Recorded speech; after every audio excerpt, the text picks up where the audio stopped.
Hi, everyone, and welcome to another episode of Pickleball and Politics, where I combine my quest to stay out of the kitchen with my passion for politics. The very first thing I want to do is apologize. I got this weird thing going on with my throat. I'm absolutely fine, but I got this weird thing and it's a little hoarse. So if I crack in and sound funny, I apologize in advance. As you know, I start every episode with a little bit of pickleball, and I have to tell you, I missed pickleball last week because I had a previous engagement. And so when I went to play this week, I stunk again. Yeah, I stunk again. And it's so funny because some people come and they play pickleball and then they leave for months and they go to have their knee replaced and they come right back and you never know they missed a day. And me, I miss a week and I stink again. I don't know what that's all about, but I'm just letting you know. We're back to ground zero again, I swear. So this week, in terms of politics, I want to begin to talk about Joe Biden's record low approval rating. So Monmouth University took a poll of 803 adults, and it happened between the last week in November and the beginning of December. So it was reasonably recent in the last couple of weeks. And Joe Biden's approval rating was 34%, and his disapproval rating was at 61%. Now, for infrastructure, they gave him an approval of 42% and disapproved of him 52%. Jobs, also 42% approval, disapproval of 53%. For climate change, he got an approval rating of 38% and disapproved 54%. Immigration, only a 26% approve of how he's handling the immigration crisis at the southern border.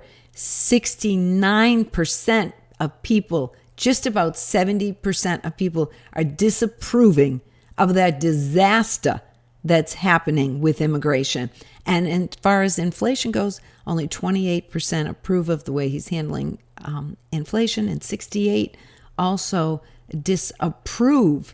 So I like to give you an update of what's happening in the other polls, especially Iowa and New Hampshire, because Iowa has a caucus coming up in a couple of weeks, and New Hampshire is also a few weeks, and with the holiday coming up, and it's going to be here before we know it. In Iowa right now on December 19th, and all these numbers were taken by Real Clear Politics, Trump is at 51%. They say just about when a candidate goes over 51%, barring any kind of major story, they're pretty solid. And what else can come out against Trump? I mean, we've heard every single solitary thing about Trump we could hear, correct?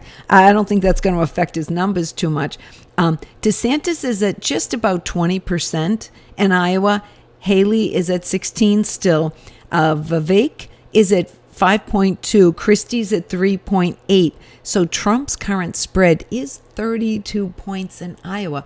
I would say he sort of has it wrapped up, wouldn't you? I mean, just about, he's got it wrapped up. The numbers haven't changed too much. DeSantis is doing pretty well in Iowa. He'll probably come in second, but that's where he's spending all of his time. And it should be interesting what they all do after Iowa. I don't think anybody's going to drop out at least until after New Hampshire. And the current New Hampshire averages, also by Real Clear Politics, has Trump at 44, Haley at 21, Christie at 12, DeSantis at 9, and Vivek at 7.8%. There, Trump has a 23-point spread. However, according to the CBS poll, also taken recently, Trump's at 44, and they have Nikki Haley at 29%. Christie's at 10, DeSantis is at 11, they say, and Vivek is at 10%.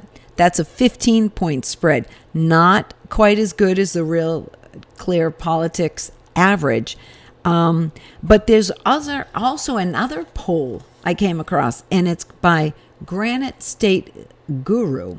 And so I looked to see who Granite State Guru is, and it's a group of GOP insiders in the Granite State, it said.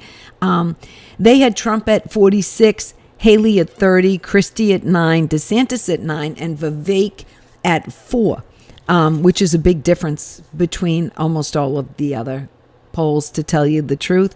Vivek scores a little higher at everything else. I will say it was kind of cool this week with everything that happened in Colorado and the Supreme Court, the Colorado Supreme Court, that Vivek came out and he said he didn't want to be on the ballot, and he actually asked who, but Ron DeSantis, to also take himself off the ballot in Colorado as solidarity with the former president, and DeSantis said no.